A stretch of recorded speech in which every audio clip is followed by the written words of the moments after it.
Dear students, we this time are going to share our view on a very important poem by William Wordsworth, namely To the Skylark. You might have heard of this poem because it is beautifully composed and it has been written with a spiritual philosophy in the mind. We can show that it is not simply just edge on the sweet song of the skylark. But through the skylark or through the song of skylark, the poet tries to propose a very philosophical idea about the life. As you know that William Wordsworth is a romantic poet with philosophical deliberation. Or we can also say that it is through the philosophical speculation that William Wordsworth tries to compose a poem. Or we can also say that a romantic poet like William Wordsworth has written the poem with certain secret to unfold. Here too we find that there is a kind of unfolding of a secret of life as to how to live even after the fact that we have got the supreme success in our life. It is the one thing that the poet considers in this poem. We can say that we may achieve our supreme success and we may not know how to live, making a balance between the sacred and the way of life. Now we can also come to so many other points which have been philosophically deliberated by the poet. So in the discussion on the theme of the poem named To the Skylark, William Wordsworth is trying to present very interesting thought about the romantic life that he has spent and we should also spend. The poet has some questions to answer. So he has already said some interrogations into his mind before he takes his pen to the paper. Now, the poet watches activities of the skylark in the sky. And when he watches the skylark's activity, the poet first asks whether the skylark hits the ground below, as the poet always finds the bird flying up in the sky. So when we are successful in our life, what should we do? We should be living into very much the world of our imagination of success, being unrooted from the day-to-day life. This is also for the common people to consider, that we have got a success. So it is a kind of elevated position in our life. And when we get a success, where should we stay?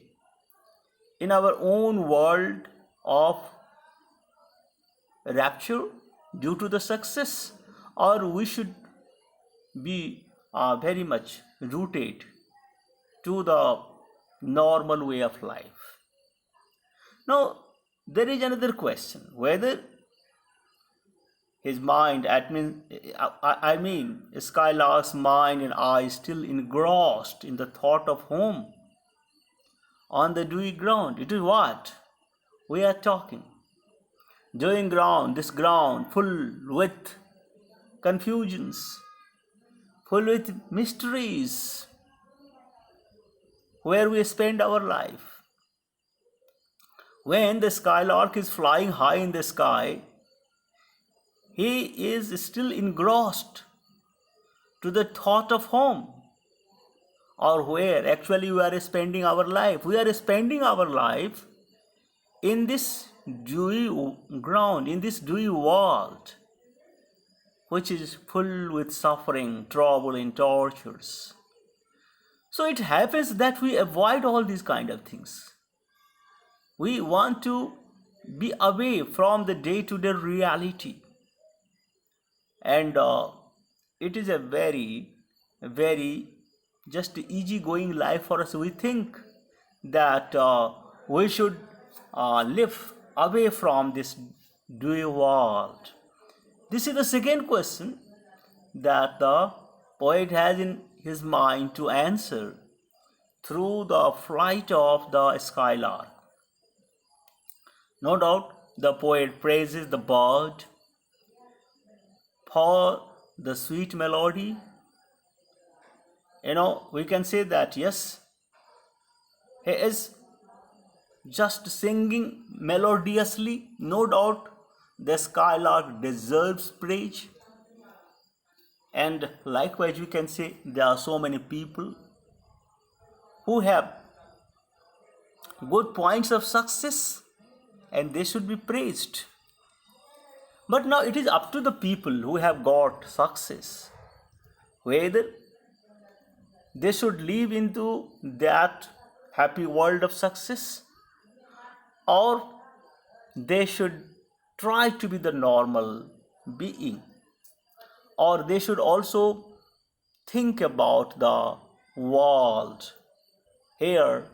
Despite the fact we get success, if you try to live in this world, we find that it is a more realistic way to spend the life, because we have to live here. We cannot escape from the root, no matter how big a tree is. Now we can say at the top of the tree there is a flower blooming, but very much that flower is rooted to the ground, and the flower should not smile thinking that he is far away from the root and he needs not link with the root. It will be very much dangerous idea for the flower. So there are so many good points that the poet points out regarding the skylark. That a skylark is a daring bird. Daring, it is firstly singing melodiously. Secondly, it is a daring bird for the height that it flies. It flies so high that general bird cannot fly.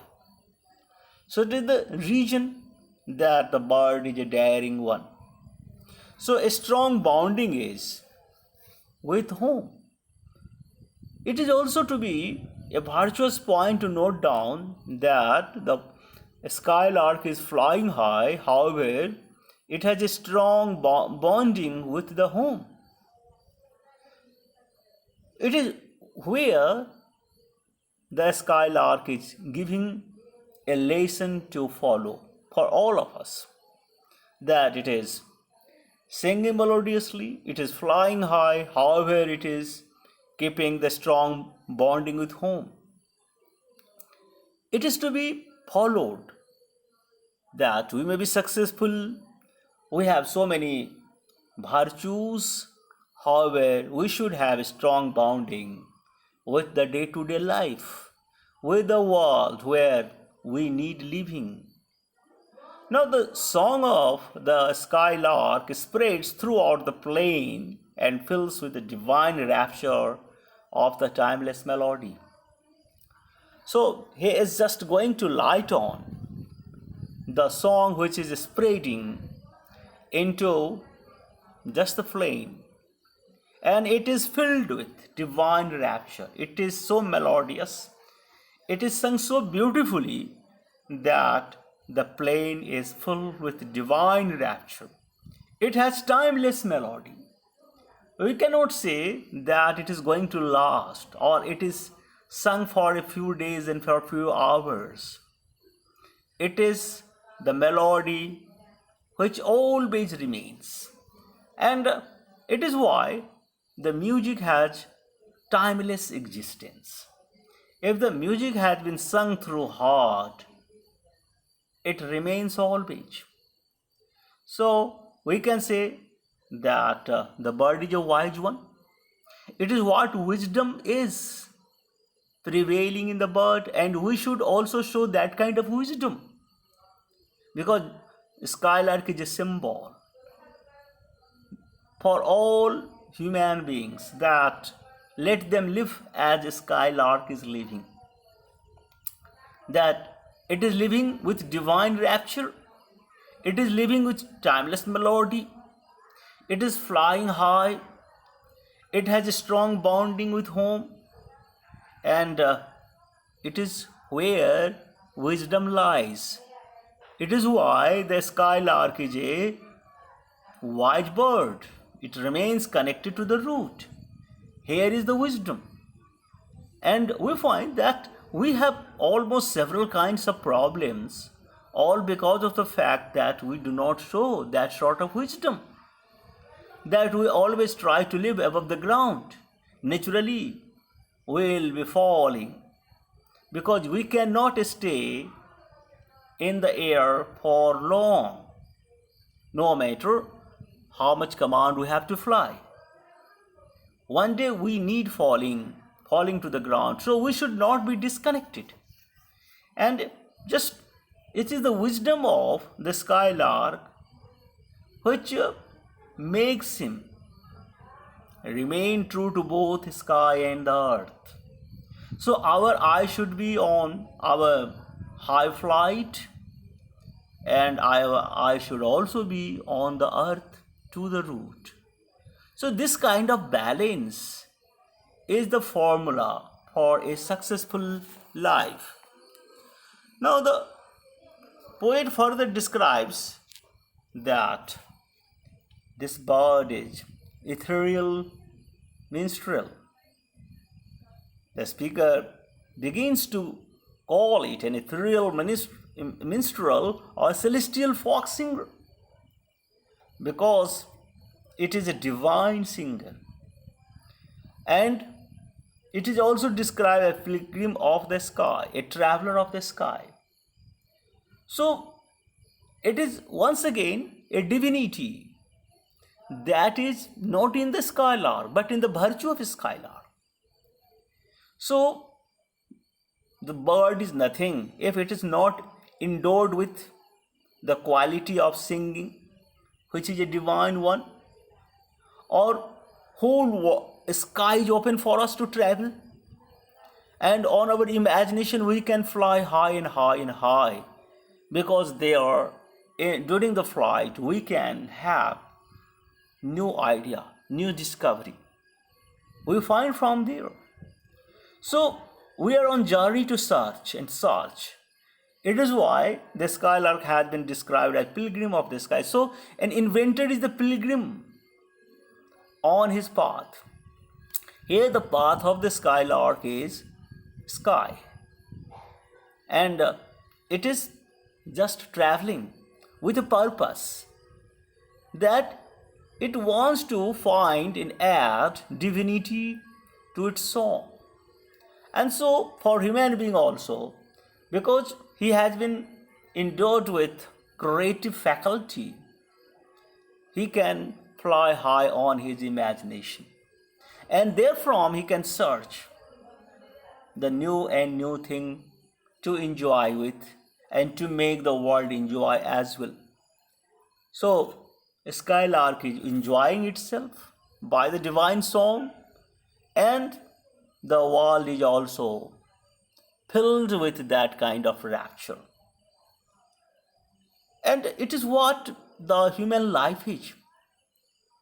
We can enjoy all because of our divine thought, all because of our just imaginative faculty to find something melodious. It can make us happy, it can make the world happy. And we should be known, the people of this world.